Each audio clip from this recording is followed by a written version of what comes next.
Je suis actuellement au Texas en train d'essayer de remonter à la trace les banques françaises qui sont en train de monter des projets assez dégueulasses dans le coin. Et pour ça, je suis accompagné par nul autre que la spécialiste des banques aux Amis de la Terre France. J'ai nommé Lucie Vincent. Je m'appelle Vincent Verza et tu es en train de regarder le vlog des gens qui se bougent.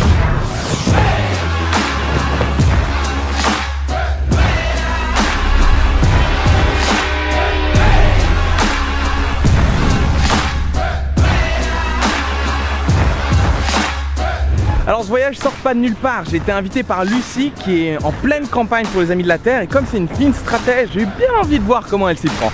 Elle a prévu de remonter la trace de 2 grandes banques françaises et de leur implication dans des projets de construction de terminaux d'exportation de gaz de schiste alors que le gaz de schiste est interdit en France. Va falloir s'accrocher parce que Lucie a prévu de visiter une tonne de sites et de parler à un paquet de gens. Alors je te propose un road trip engagé, voir à quoi ça ressemble vraiment, comprendre le rôle de nos banques et comment on va pouvoir les faire changer et aussi rencontrer plein de gens à la fois impactés par ce qui se passe mais qui s'engagent aussi pour faire changer les choses.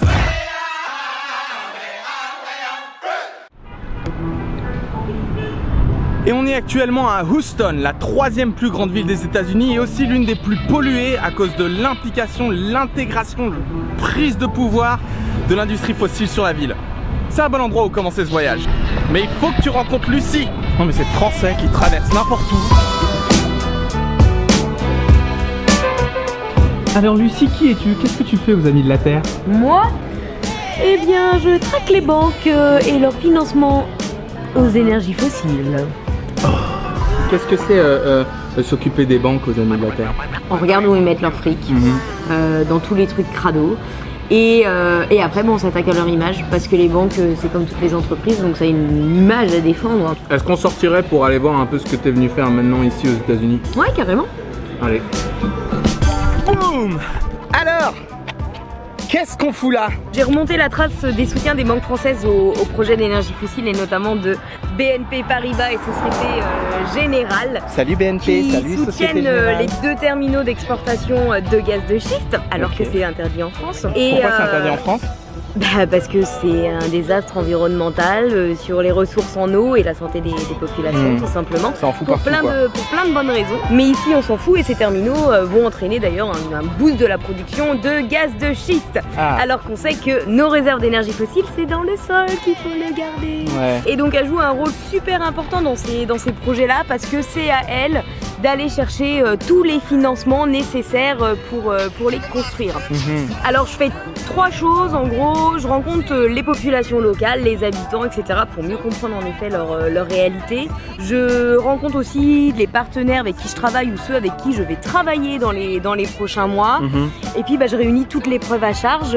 Donc on va devoir faire monter la mayonnaise un bon moment pour arriver à un point où pour elle ça sera plus coûteux de rester dans les projets que d'en sortir. Bah, du coup peut-être qu'on va vous montrer concrètement qui on a rencontré et les lieux qu'on a visités. Grave. Let's go. Bienvenue dans cette première journée. On est à Brownsville, on est aux États-Unis, Texas, et on s'apprête à partir en bateau, c'est ça, explorer l'endroit où va être construit un truc dégueulasse. Les endroits. Les trucs dégueulasses. Pour une bonne partie de ce voyage, on va être accompagné par Rebecca. Hello everyone. Hi. Qui est membre d'une association locale qui s'appelle Save Rio Grande Valley from LNG. Ça veut dire qu'ils sauvaient la vallée du Rio Grande d'un projet d'exploitation de gaz de schiste. Et nous voilà chez Ken Waller qui est impacté par le projet et qui va nous faire visiter sur son bateau le coin. So we're leaving from Port Isabel. Okay. And we're gonna go up the ship channel. Alright. The LNG terminals are proposed for the entryway, right here. Everybody's on the boat! On voit le site, le premier site du canal où serait construit le terminal d'exportation soutenu par BNP Paribas et qui s'appelle Texas LNG. C'est une communauté qui vit essentiellement de la pêche, donc le fait d'avoir un gros projet comme ça en plein milieu de leur zone de pêche, ça va clairement poser d'énormes problèmes. Il y a aussi toute une partie de la communauté qui vit du tourisme et d'emmener les gens voir des dauphins par exemple, et clairement ce projet va buter pas mal de la population des dauphins. Est-ce qu'il y aura des poissons? Est-ce qu'il y aura des dauphins? Parce que pour passer les bateaux, il va falloir draguer encore plus largement le canal qui est pas du tout assez large. Enlever le sable. Voilà. Et puis à côté, c'est pareil, les gros terminaux terrestre, notamment via les tours de torchage, donc extrêmement polluées, à la fois les eaux et l'air, et donc il y aura des impacts sur l'écosystème. Donc comment la biodiversité ici va réagir, gros point d'interrogation. Mais en tout cas, moi c'est clair, je viens pas passer mes vacances là. Non, j'étais pas du tout équipé pour me prendre plein d'eau sur la gueule. Oh, punaise.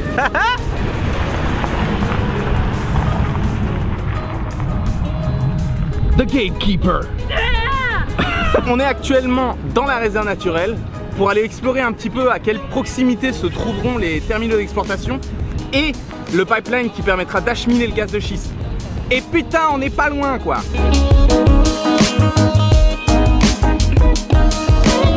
What about the corridor? How are It the definitely- Ocelot going to be? Right, that is our main concern, is that now the corridors would be impacted. Et sur la route, une tortue. C'est comme ça qu'on fait des super documentaires animaliers. Ce que tu vois derrière moi est la seule partie de la côte du Texas qui n'a pas été sacrifiée aux énergies fossiles. Là, on est en train de faire le travail de BNP Paribas. On est en train de regarder où et comment, quels seront les impacts des terminaux d'exportation et du terminal qu'elle est en train de soutenir. Puisqu'il y a quelques mois, BNP nous a dit « Ah ben nous on n'est pas au courant, on va regarder ce que vous nous apportez comme information. » Donc on va rapporter tout ça à la première banque française pour lui dire de dégager tout de suite.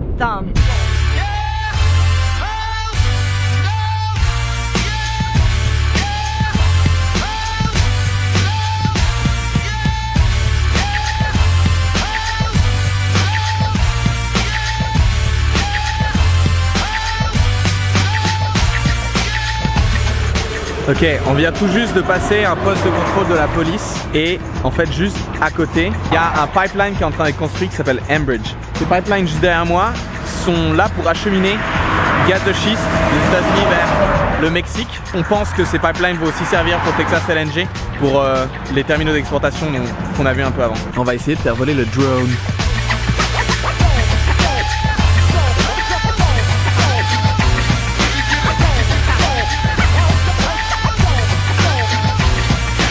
On va aller voir de plus près à quoi ressemblent les pipelines. Mais Lucie, qu'est-ce que tu fous? Est-ce que tu as confiance en ce machin pour conserver du gaz? Forcément, qui dit tuyau, qui dit pipeline, dit fuite. Et qui dit fuite de gaz, dit fuite de méthane, qui est un gaz qui est super réchauffant, encore plus puissant que le gaz carbonique. Ce qui est assez ouf, c'est que on en a vu sur toute la route, il est en train d'être construit alors qu'ils n'ont pas l'intégralité des permis. Ils n'ont pas demandé toutes les autorisations, mais c'est pas grave, on est au Texas, alors on y va. C'est tellement marrant de voir la toute petite Lucie qui s'attaque à ces énormes tubes. Là, ça, c'est les gens qui se bougent.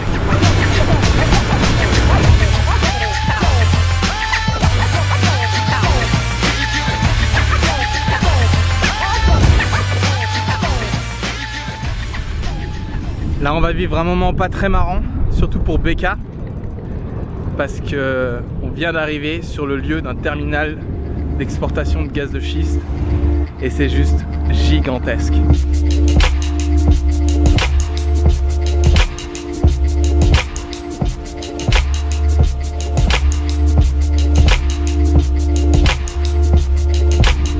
We're in front of an LNG terminal and it's just one big terminal.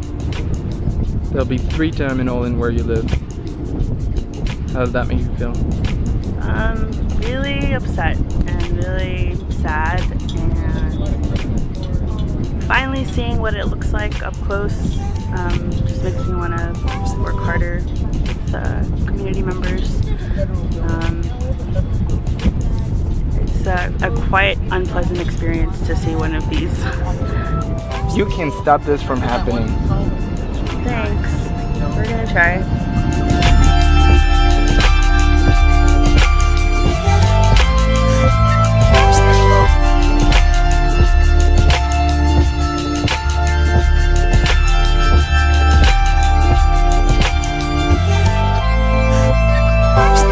Et nous aussi on a une part de responsabilité parce que c'est nos banques qui financent ces trucs là et qui dit exportation de gaz de schiste dit aussi importation.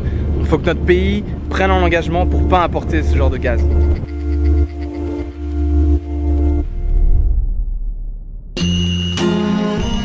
Ok, on vient d'arriver sur un site de pêche de shrimp. How do you say shrimp? De crevettes. Et en l'occurrence, du coup, c'est une des communautés les plus impactées par le projet Texas LNG, mais comme leurs bateaux sont à quai et que le quai appartient au port de Brownsville et que Brownsville est en faveur de Texas LNG, bah ils osent pas trop en parler, de peur de perdre l'accès au quai. Et en même temps, s'ils en parlent pas, bah ils vont perdre l'accès aux crevettes. Donc c'est pas très simple et on va voir comment est-ce qu'ils arrivent à gérer la situation.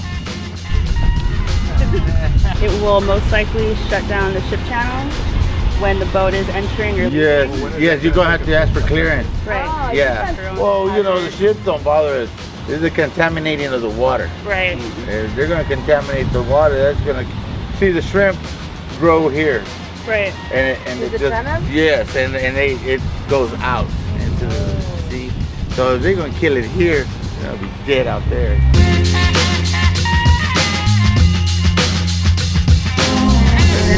Tour du bateau.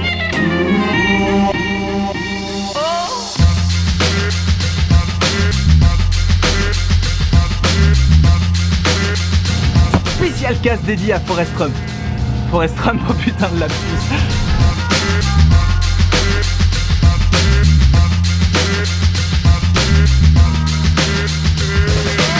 Lucie, au rapport. Bien mon capitaine, j'arrive. Alors qu'est-ce qu'on a pigé? Donc bah il y a un petit problème, c'est que le canal ça va être le lieu de passage de plus de 500 bateaux par an qui vont chercher le gaz et le transporter, et donc forcément les pêcheurs sont super inquiets des impacts de la pollution et est-ce que les crevettes demain vont être capables de se reproduire. Mais ils flippent surtout d'une explosion en fait, ils ont vraiment peur que cette tonne de gaz qui est juste à côté puisse avoir un accident et mettre en péril, en fait mettre le feu à toute la région quoi. Exactement. This is the last clean area, you know, in Texas, and we have to take care of it, you know. We got to keep it beautiful, you know, and if we don't, you know, and people just want to come and they want to make money off the area. And if they come in and they do their thing, you know, they get their money, but what's going to happen to the environment? What's going to happen to the shrimp? What's going to happen to the families, you know, that live here? You know, because a lot of the families here depend on the fish and the shrimp and on the land, you know. Like I was telling her, if y'all can let the people know what's going on, because I didn't even know what this LNM was until y'all came. Yeah, alright. Okay, thank you do Raoul. that and I visualize. Keep it up man. Alright, thank you guys. Thanks a lot. No, Thanks a thank lot. you guys.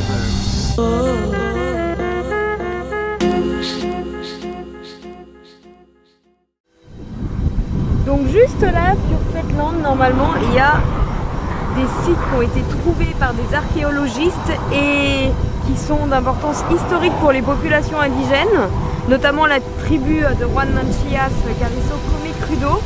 Et ça a été trouvé, et sans même aller consulter cette tribu, leur demander leur avis, aujourd'hui ils sont en train de négocier, pas les archéologistes mais le port de Brownsville, avec Texas LNG pour la construction de ce projet d'exportation de gaz de schiste, donc qui va saccager les sites indigènes, et on leur a pas demandé leur avis.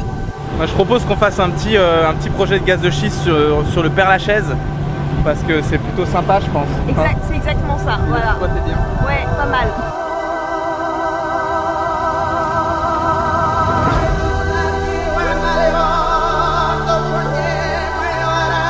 J'ai assisté à un powwow, une cérémonie autochtone mais aussi un acte de résistance qui est organisé ici par deux tribus dont l'objectif est de rassembler justement ces communautés ensemble et de faire signer les gens pour s'opposer à deux choses. D'abord la construction du projet Texas LNG et Rio Grande LNG, et aussi s'opposer à une demande qui a été faite par ces deux entreprises d'avoir à ne pas payer d'impôts pendant 10 ans.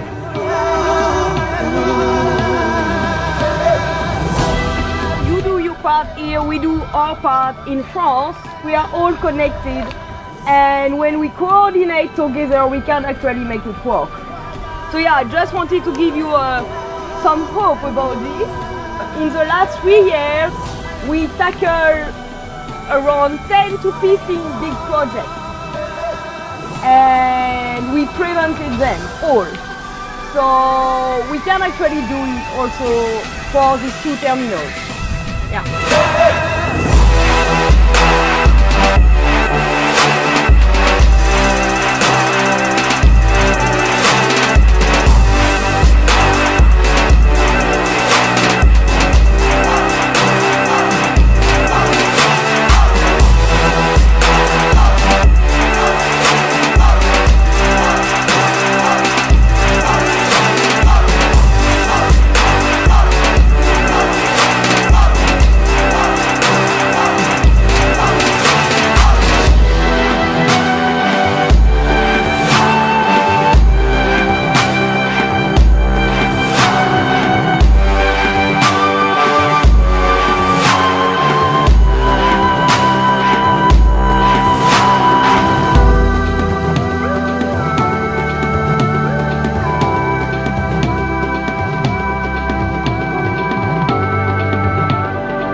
dans un petit comté où il y a du fracking, de la fracturation hydraulique partout et la population, elle en bave.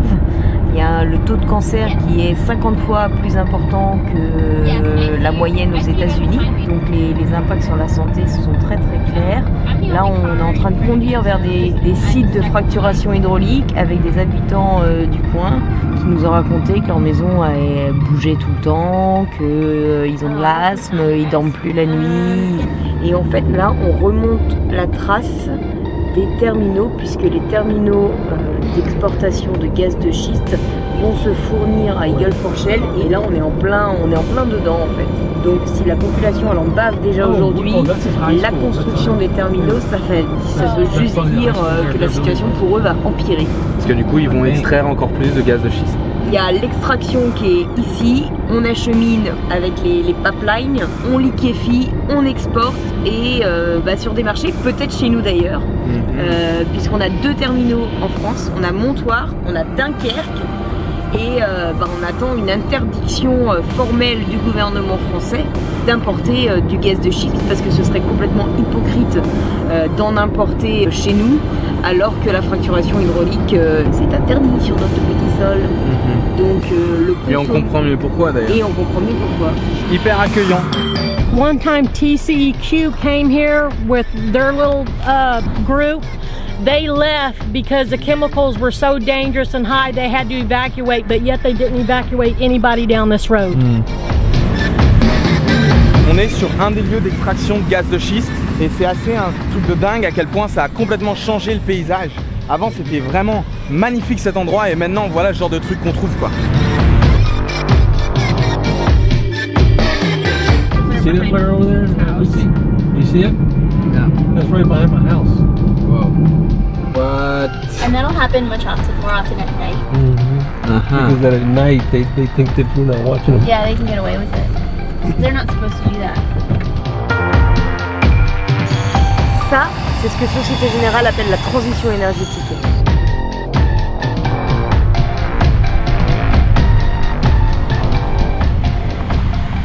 L'extraction du gaz de schiste, c'est un truc qui s'arrête absolument jamais. De jour comme de nuit, ça continue. Seulement la nuit, il relâche beaucoup plus de gaz, que personne n'est là pour le voir.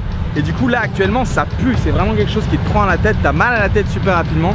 So banks and natural gas companies like to claim that natural gas is clean and wonderful and an alternative to coal. Does that look clean to you? Does that look like a wonderful alternative? It's not, and it's been disproven already, and it's just as bad for the climate. Quand on était à l'AG de la Société Générale, Juan a invité les actionnaires et le board de la SOGÉ à venir ici parce que la SOGÉ affirmait que c'était l'énergie de transition pour la transition énergétique.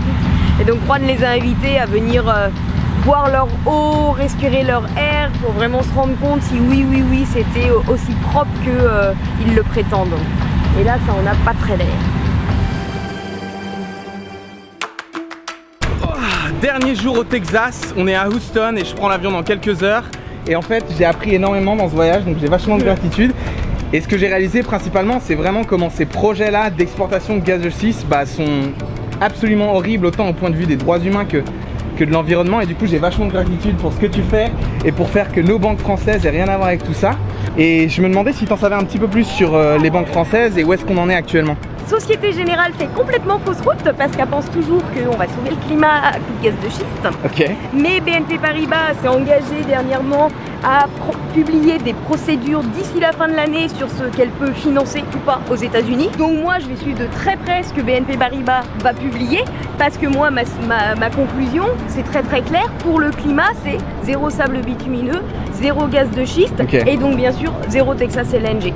Faut bien garder à l'esprit que ce qui se joue ici, c'est s'il y a un retrait des banques françaises, il va y avoir un effet immédiat au niveau international. Parce que un effet domino. Et un effet domino sur les autres banques. Et est-ce que moi, je peux faire quelque chose à mon niveau pour te soutenir ou pour faire changer le comportement de mes banques? Ouais, déjà, tu peux envoyer un mail au PDG des banques françaises qui sont impliquées aux États-Unis. Je vous mettrai un lien, comme ça vous pourrez écrire au PDG. Voilà. Au Crédit Agricole aussi, parce que Crédit Agricole est dans les sables bitumineux aux États-Unis. Putain, c'est dingue, c'est toutes nos banques quoi. Crédit Agricole, Société Générale, BNP Paribas. C'est ouf. Du coup, est-ce qu'il y a une seule banque qui existe qui fasse pas ces trucs-là ou comment ça se passe? Et voilà, mettre ton argent à la nef, parce que la nef, c'est zéro énergie fossile. Donc toute ton épargne, c'est là-bas qu'il faut le mettre. Et également, éventuellement, à énergie partagée. Comme ça servira aux renouvelables en France. Merci Lucie. De rien. C'était Lucie Pinson.